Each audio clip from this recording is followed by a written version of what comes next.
Penpa Tsering is the Speaker of the Tibetan Parliament-in-Exile in Dharamsala, India. He showed us around the chambers and talked about the government in exile, environmental conditions in Tibet, and his hopes for the future. So we have the political leader today, a graduate from Harvard, Dr. Lachlan Singh. He sits here. He's overall responsible for administration and political matters. Then religion and culture, I told you we have about 265 monasteries and nunneries in India, Nepal, Bhutan, with about 41,000 monks and nuns. Out of that, 45% are from the Himalayan region, from Ladakh, Lahaul Spiti, Nepal, Bhutan. Then we have Ministry for Home. There are about 54 different settlements in India, Nepal, and Bhutan. Bigger ones have about 16,000 people. Smaller ones, 200, 300, 400. At this time of the year, right now, many Tibetans are scattered all over India in different cities and towns selling winter clothes. So they go out for 3-4 months, work very hard, then they come back and spend the money for the rest of the year. Because the only other subsistence is 1 acre of dry land, agricultural land.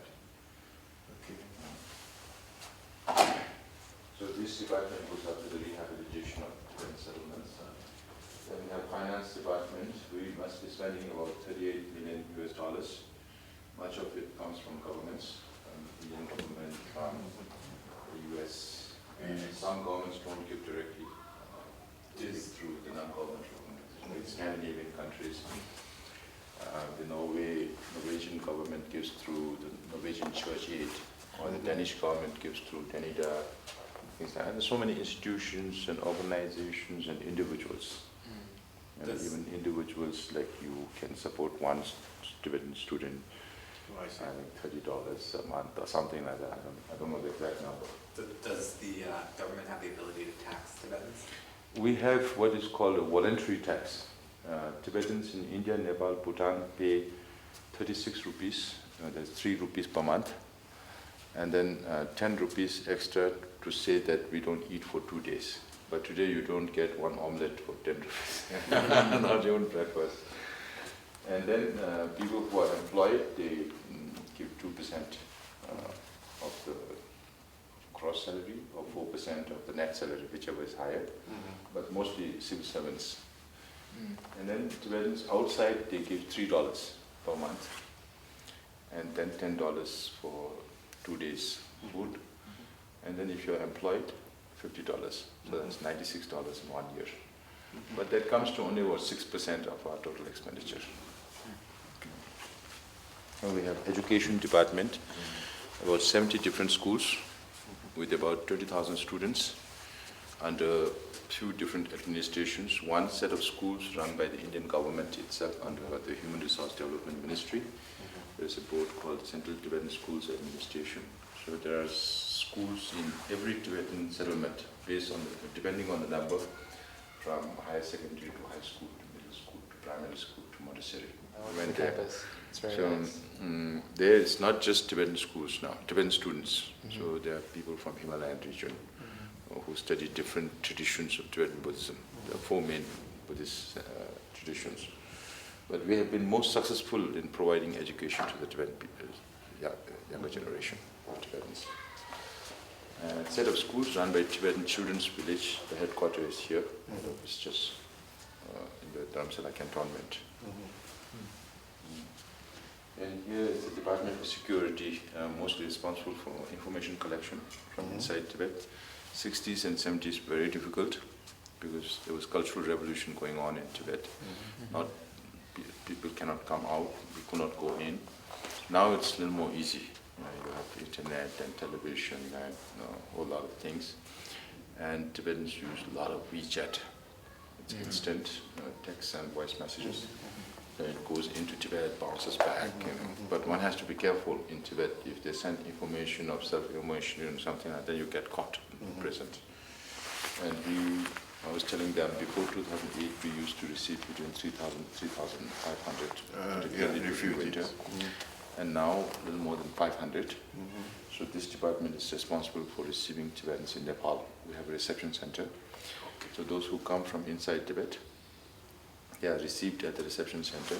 Both Indian and the Nepalese government are not signatory to the the Refugee Convention.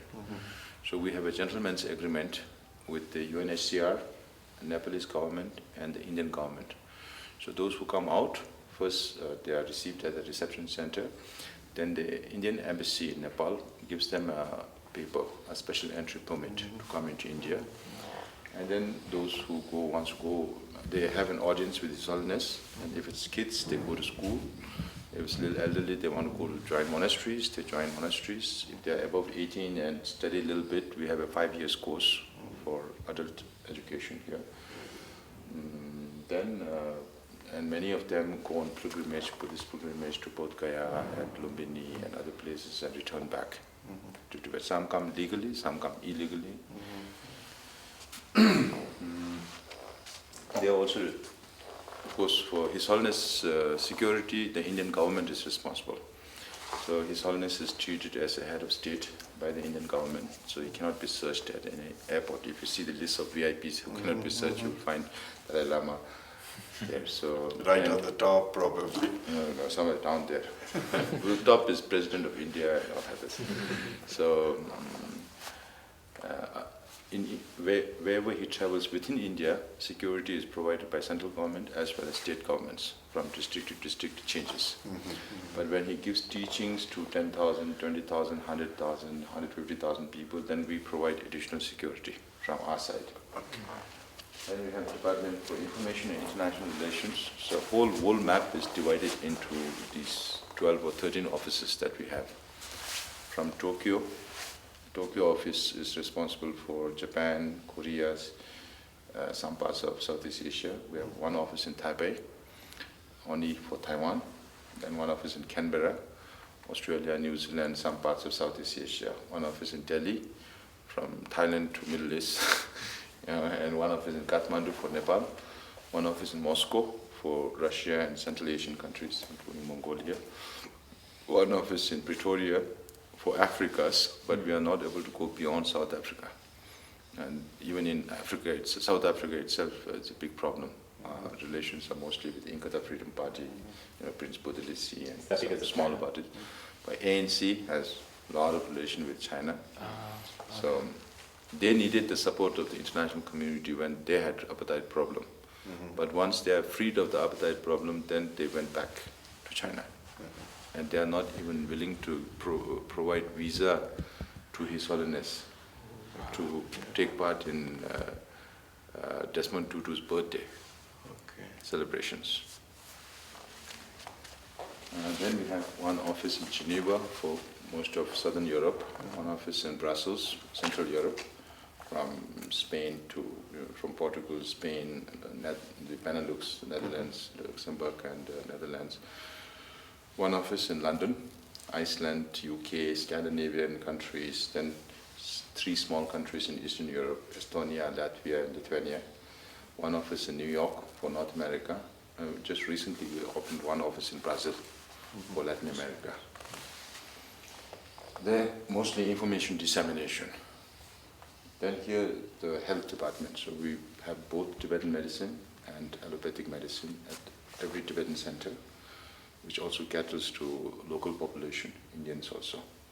Now Tibetan medicine has been recognized by Indian government as one of the alternative traditional medicines, alongside Ayurveda, Siddha, Unani, things like that. So it's 8 ministers, and then rest are all members of parliament. Today we have 44. Some of the uniqueness or peculiarity, as you may see, it is that we don't have territorial constituency. Tibet traditionally was divided into 3 provinces. So what China calls Tibet as Tibet Autonomous Region is only half of Tibet. And the rest, the Qinghai province, is where Dalai Lama comes from, where my father comes from, and this is Kham region, the southeastern Tibet. So since Tibet was traditionally divided into 3 provinces, when we have elections here, irrespective of the number of electorate, because there are more Tibetans from central Tibet because of the proximity of border between Tibet and India. and still less from this region, and still less from our region. So irrespective of the number, since once we are elected, we are supposed to represent all the 6 million Tibetans and all the 3 provinces of Tibet, we elect 10 members. So lay people like us in India, Nepal, Bhutan, we can vote for 10 people. And then monks, nuns, and tantric practitioners, they can vote for 12 people, 10 from their province and 2 from their religious tradition. So 30 people from the 3 provinces, and then we have 4 main Buddhist traditions, Nyingma, Sakya, Kagyu, Geluk, they all elect 2 members, and one pre-Buddhist religion called Pon, B-O-N. They elect 2 members, so 10 members, 40. Tibetans in Europe elect 2. Tibetans in North America elect 2 members, so we have 44. So now we have an ongoing election process, and we have created 1 seat for Tibet in the outside India, Nepal, Bhutan, in the Asia, Australasia region. So next time we may have 1 from Australia, so 45 members. We have a Supreme Justice Commission, which adjudicates matters, but we don't handle criminal cases. All criminal cases has to go to Indian courts and Indian police because we have to conform to Indian laws. Any civil and administrative matters within the Tibetan community we handle, but Tibetans hate to go to court. We have a Tibetan saying, don't go to a place where there are fights, but go to an oil cellar, at least you'll get some oil to apply on your head. So, in the last 21 years of its existence, we didn't even have 21 cases. Yeah. And then, so these 3 organs, the Cabinet, the Parliament, and the Supreme Justice Commission. Then we have Election Commission, which supervises election every 5 years for the political leaders' posts and for the Parliament, which is ongoing now. Then we have a Public Service Commission. We have a little more than 600 civil servants, so everybody has to go through written and oral interviews. Then we have Auditor General's Office, which audits every cent of our income and expenditure, and then they come up with recommendations, and we form Public Accounts Committee, and everything is decided in this house. So one could say that we may be the largest administration which uses funds judiciously for what it's meant for, whether it's coming from governments or it's coming from individuals. Everything is audited, hardly any cases of corruption. Not much money for corruption also. Yeah. So this is the general setup of the exiled Tibetans. And what is more important for Tibet than the political matters is Tibet's environment. We used to call ourselves the land of cool climb, Pö Sine Jong, or we say land surrounded by snow mountains, because on all sides are mountain ranges. Then the Westerners came into Tibet in the 18th, 19th century, and they started calling Tibet as the roof of the world because of its altitude, so 13,000, 14,000 feet above sea level average. And then Asians started calling Tibet as the water tower of Asia, or fountain of Asian rivers, because majority of these rivers that flows into 10 different countries originate from Tibet. Then today, Chinese environmental scientists call Tibet as the 3rd pole. So North Pole, South Pole, and Tibet Pole, because Tibet has the largest amount of glaciers and permafrost that feeds all these major rivers. So rivers like Indus and Sutlej originate from Tibet, go into India and into Pakistan. Rivers that originate, the Ganges also starts from the border of India, Tibet, originates from the Tapti and all that flows into Nepal. Then the Brahmaputra flows eastward, then suddenly takes a U-turn and comes into Arunachal Pradesh, Assam, and into Bangladesh. Today, China is trying to divert river water from here to up north. And it's engineeringly difficult task, but China is known for doing all those things, building the Great Wall of China. Great Wall of China was once the border between China and the barbarian countries. So the barbarians are Tibetans, Mongols, and Uyghurs who used to attack China from time to time, so they built the Great Wall. Today, the Great Wall is not the boundary. is the backbone of China, if you look at the map. So, and they're also planning to build a dam here, which is twice the size of Three Gorges Dam, which is the biggest in the world. So which would mean inundating about 150 to 200 kilometers of land upstream. And these are all seismic zones. Just this year we had earthquake in Nepal. We had earthquake in Hindu Kush, in the Afghanistan-Pakistan region. So these are all seismic zones. If something happens to the size of a dam that's twice the size of Three Gorges, then what would happen? One could imagine what could be the destruction in all these downstream areas. Then the Salween flows into Burma. The Mekong flows into Burma, Thailand, Laos, Cambodia, and Vietnam. Then the two major rivers of China, the Yangtze originates from Tibet.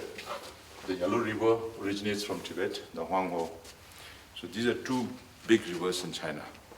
So essentially, all river waters, all perennial river waters of Asia originate from Tibet. And some say that one-third of the world population has something to do or the other with the Tibet's environment, Tibet's rivers. Because China, on just one river on the Mekong, how many dams? So many dams. And in the downstream countries, because these are some of the most densely populated areas in the world. And many people have to change their livelihood because the river coming down is being affected. So we say today we are political refugees, but in another 30, 40, 50 years down the line, there will be so many environmental refugees. And Tibet majorly is grassland, particularly in these areas.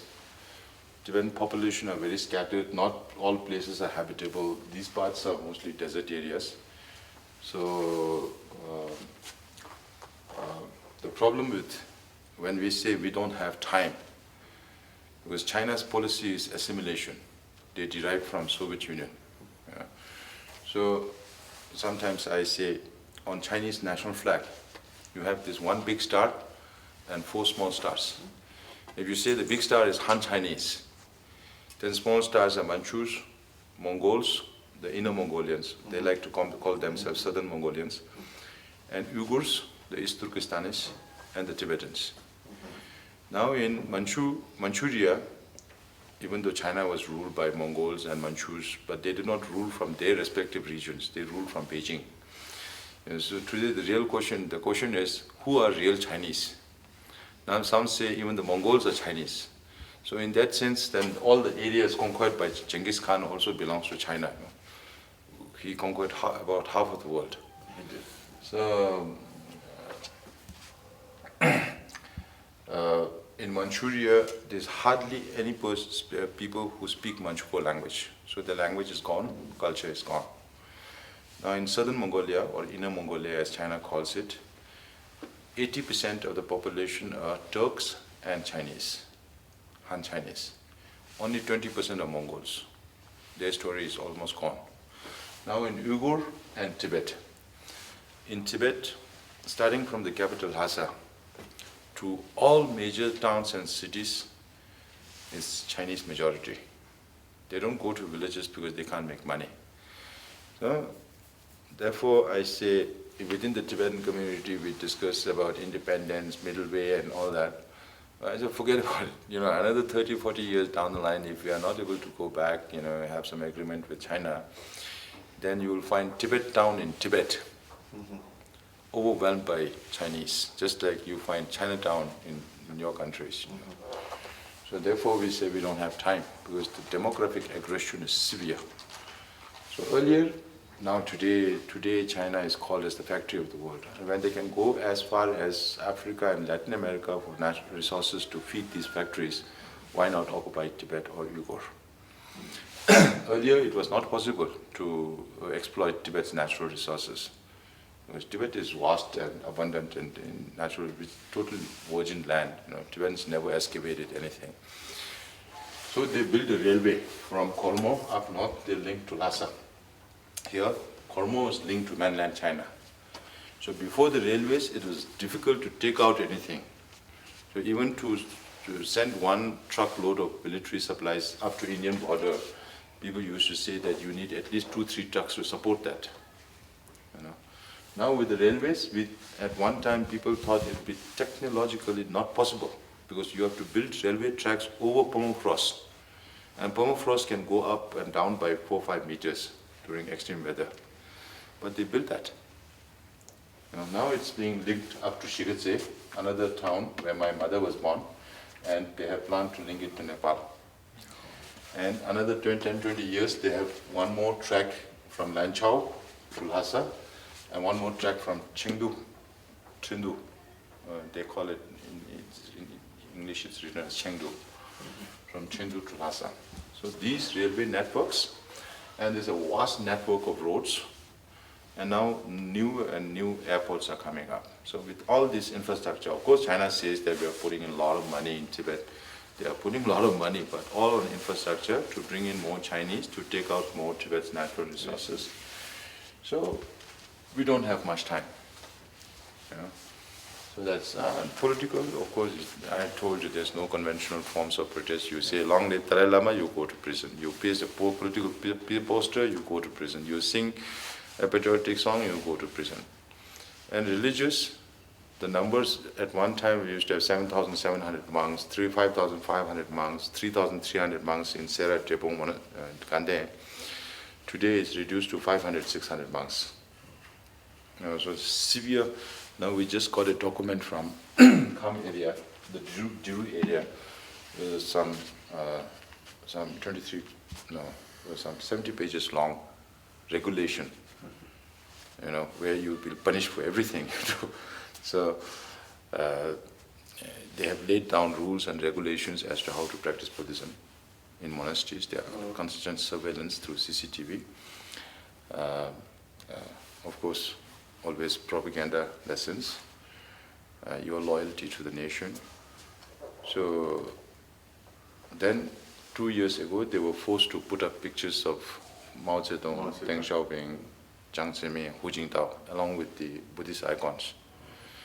So the biggest thing is the Chinese government, the atheist government, wants to be responsible for reincarnation of lamas, because lamas have a lot of influence on the Tibetan community.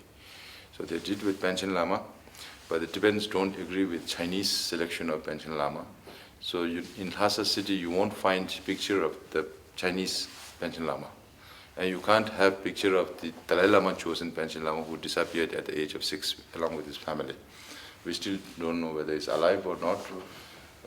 Western nations, UN, everybody tried, but China says he's alive, he's studying well, he's healthy, that's it. We still don't know where he is. So they sell picture of only the 10th Panchen Lama. You know. So China's now biggest concern is the reincarnation of the 14th Dalai Lama. So I tell my Chinese friends, let us see whether the Dalai Lama can outlive the Communist Party or the Communist Party will outlive Dalai Lama in the days to come. So within China, of course, the hardline Chinese are more powerful now. So they believe that the Dalai Lama is already aged, he is a human being, he might die in another 5-10 years. If the Dalai Lama dies, then Tibet will no more be an international issue. And inside Tibet, we can rule with an iron hand.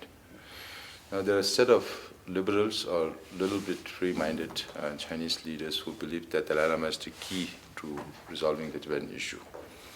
You know, since he is not asking for independence but autonomy, but they are in the minority. So that is the situation inside Tibet. So our job is to keep the Tibetan issue alive till such a time. Because today's China, the greatest fear is the middle class for the government.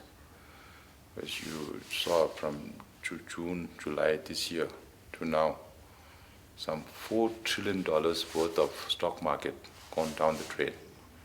$4 trillion. So to make that kind of a foreign exchange reserve also, it took them 15-20 years. No? And all this money comes from, much of this money comes from middle class, who have even borrowed money from financial institutions to make quick buck in the stock market, but then it's totally crashed. and government is pumping a lot of money to stabilize it, but how long can they keep, So on the one hand, they are communist, on the other hand, they are capitalists. Then again, capitalists, you've got to control everything. So on the reincarnation issue, His Holiness sometimes jokingly say, if Chinese are really interested about reincarnation, they should study Buddhism first. Then second, they should look for Mao Zedong's reincarnation and Deng Xiaoping's reincarnation. Then maybe Dalai Lama's. So I was telling them that this is not a picture, it's a carpet from Mongolia. We used to have these three big kingdoms: Chinese kingdom, Mongolian kingdom, and Tibet. The center one is the Songtsen Gampo. So Chinese claim that Tibet was part of China from his time in 7th century AD, because he married a Chinese princess. Because at that time he was so powerful that they had to give the princess in marriage. And he also had a Nepalese princess other than Tibetan wives. So now that story is gone. Then Chinese say, oh, Tibet was part of China from 13th century. Because Mongols' influence on Tibet started in 13th century, much before Mongols invaded China. And we developed this priest-patron relationship. Tibetan lamas became teachers to the Mongol Muslims, and they turned into Buddhists. So today, even today, some of the Mongols would say we were descendants of Genghis Khan, but you Tibetans turned us as Buddhists and we lost our country. So that was during Sakya Pandita's time. Then they say, oh, from 18th century. Now, Chinese leaders are saying, Dalai Lama should say that Tibet was part of China since antiquity. There is no time limit. Okay. And Dalai Lama says, I'm not a historian. I cannot change history. It's better that we leave history to historians. Yeah. What is important to us is the future of our people. Oh. So for the benefit of both China and Tibet, we don't seek independence, but autonomy. But Chinese even now say, oh, Dalai Lama is a splittist. That's a problem. And China is saying that Dalai Lama should say that Taiwan is part of China. Now, what have we got to do with Taiwan? In the future, Taiwan will be decided by Taiwanese. Taiwanese, yeah. So they put these impossible tasks, the conditions. Yeah, and these paintings on the sides are actually, we have these cloths all plated over each other. So these paintings are done on like tanka painting, very intricately done by hand on plywood, and we put it up there. Yes, small pieces. Yeah. And we relay this live in Dharamsala through cable network because we don't have satellite. And the Tibetans outside can watch on YouTube or recordings. How often do you We meet meet all together? once in March and once in September. Okay. March mostly for budget. They also discuss about it. What are you looking as a solution to all this problem? So we are saying, You guys are trying to get autonomy now or something? Autonomy, and we have studied so many different autonomous arrangements around the world. Whether if it's with the United States, you have the Aboriginal people, they have their reservation, and there are also some states like the United States of Micronesia, which is part of America, but has a different arrangement with the United States. Then with Canada, you have the Nunavut people.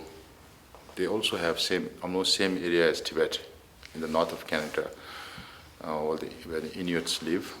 They also have about 2.5 million square kilometers. And the whole of Tibet is about 2.5 million square kilometers. That's 1/4 of China. China is 9.7 million square kilometers. And you also have Quebec under Canada. Under UK, you have the Irish, you have the Scottish, you have the Welsh. There are also some other, the Gibraltar and other autonomous arrangement with UK. With Finland, you have the Åland Island. the unique arrangement is that even if all islands are under Finland, the Finnish defense ships cannot stay in the island waters not more than 24 hours. So it's a zone of peace. His Holiness' vision is also to have Tibet as a zone of peace and one of the biggest natural reserve. Then under Denmark, you have Faroes Island and Greenland, autonomous arrangements. And then under Spain, you have the Basque, you have Catalonia. There is also a very special case like Andorra, which is between France and Spain. It's a very small place with 60 or 80,000 people, but they survived First World War and Second World War, and today they are an autonomous entity on their own. They have two presidents. One is the president of France, and other is the bishop of the next province in Spain. So we studied all that. Under Italy, you have South Tyrol and Fiber, the autonomous arrangement, and Zanzibar under Tanzania, and Bougainville in Papua New Guinea, Cook Islands under Australia. So we studied so many cases. In India, you have Jammu Kashmir, you have just north of Bangladesh. I forgot that place. So under India also there are several autonomous regions. Like in Jammu and Kashmir, if you are not born there before 1952 or so, you are not even though you are Indian citizen, you can't buy land there in Jammu Kashmir. So there are some protection for this autonomous arrangement. So what we are saying is essentially China has very asymmetrical the autonomous arrangements. They have these autonomous regions like Tibet, Uyghur, Mongols, Manchus, but they also have special administrative regions like Hong Kong, Macau, because the one country, two system was developed to incorporate Taiwan into China, but that didn't work.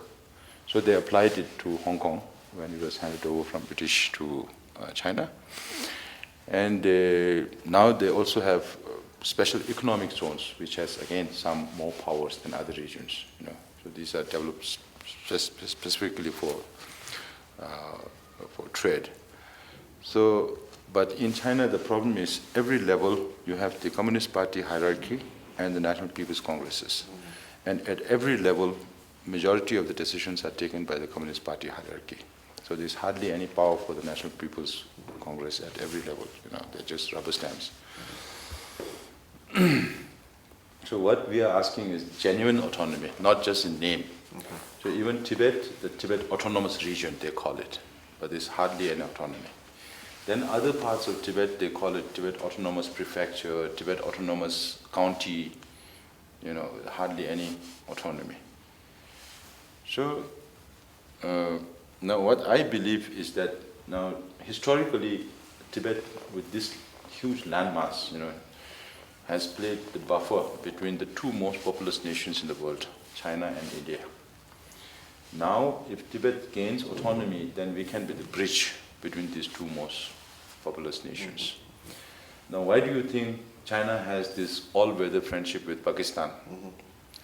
Higher than the heavens, deeper than the sea, they call it today, their relationship, Pakistan and China.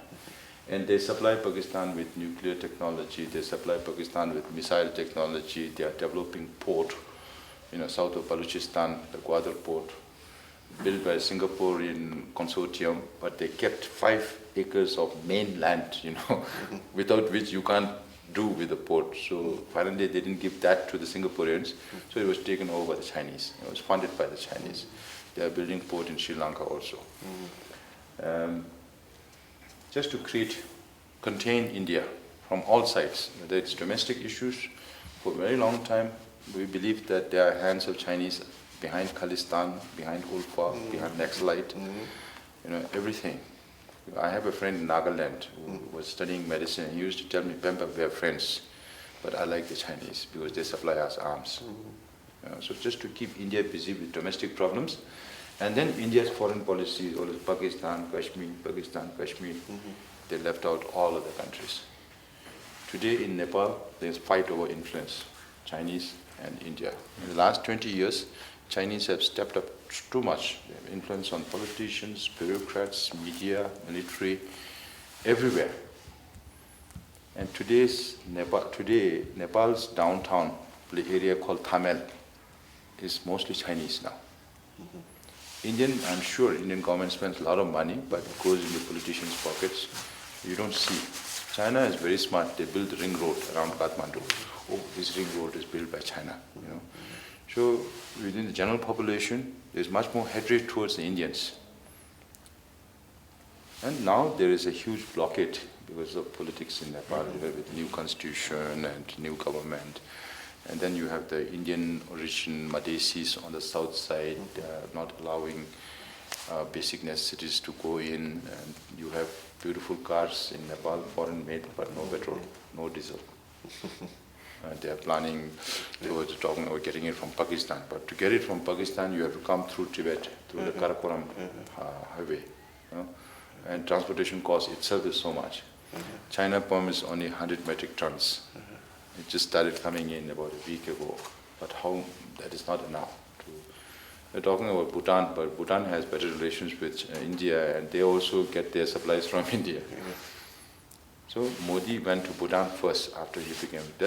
Even though Bhutan is the smallest country, it was the closest and the friendliest to India. Then Bangladesh was given birth by India fighting against Pakistan. Today Bangladesh has more military pacts with China. Similarly with Sri Lanka. After the government change and Sri Sena came in during Rajapakse's time, he allowed Chinese submarines to land in Sri Lanka. So it's a huge threat for India, And China has now this big plan to build this maritime Silk Route. The land Silk Route was already there, which linked China to Africa and Europe.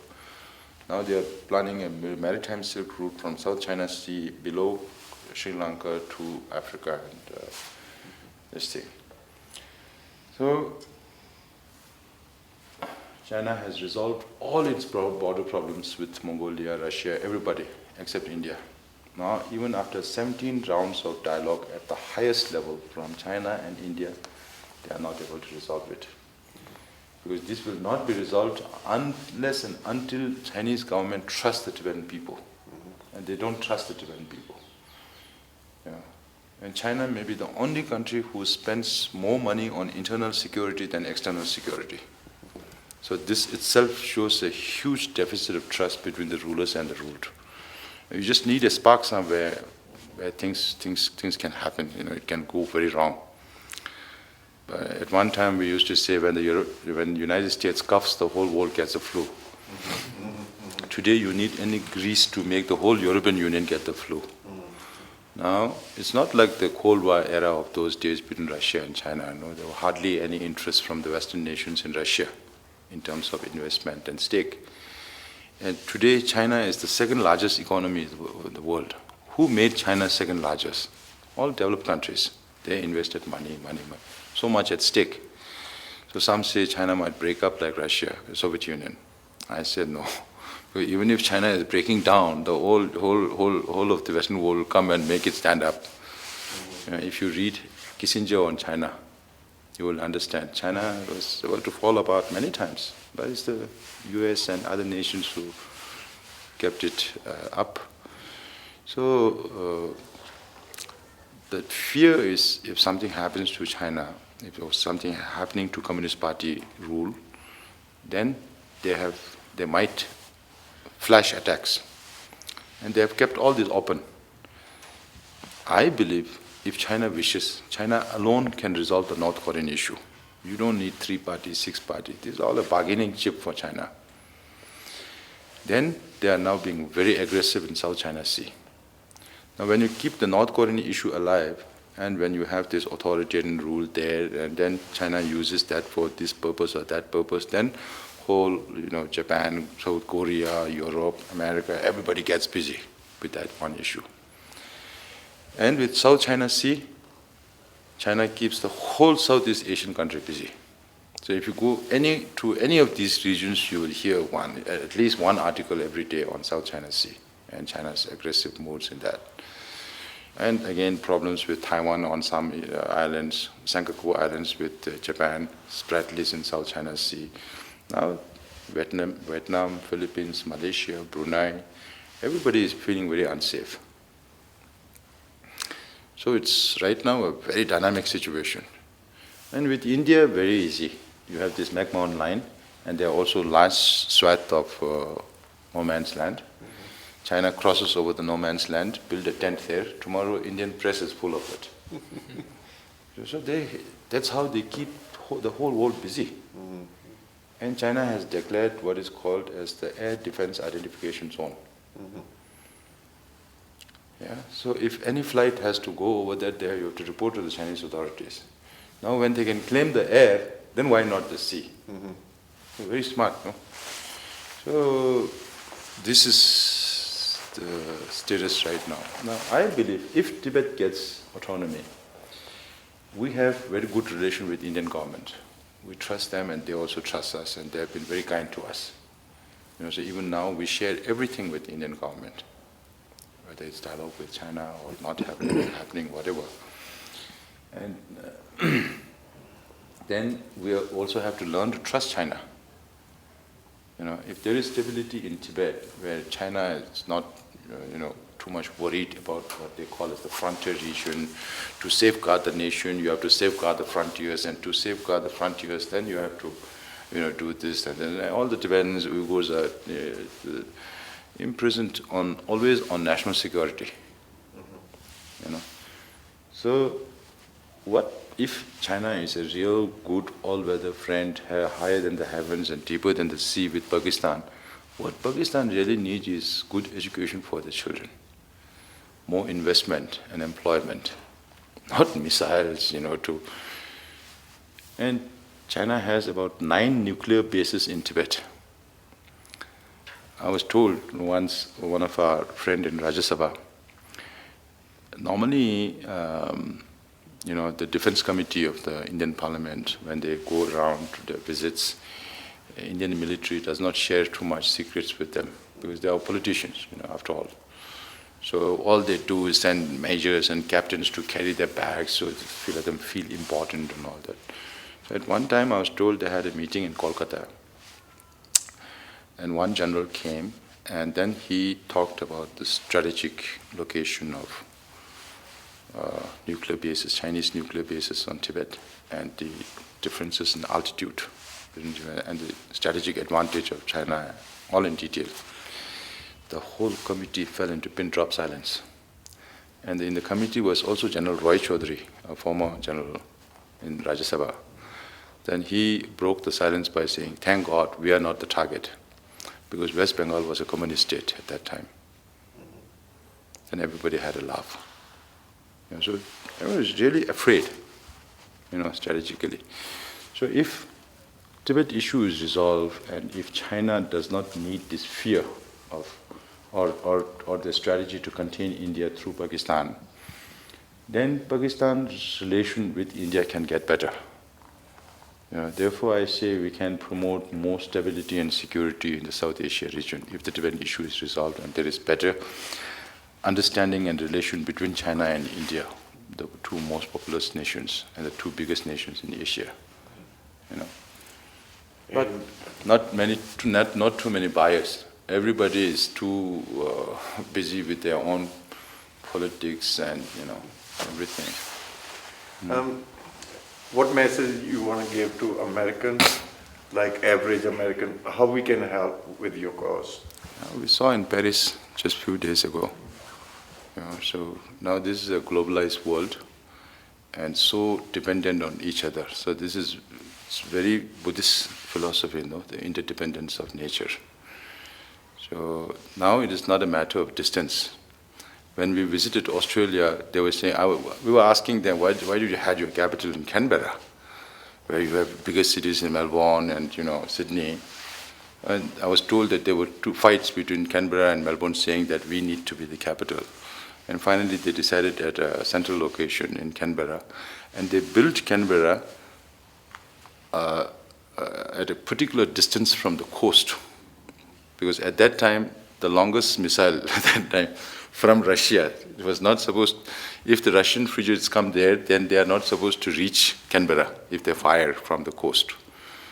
Yeah, so today, now, intercontinental ballistic missiles are there, nuclear technology is there. Distance doesn't matter.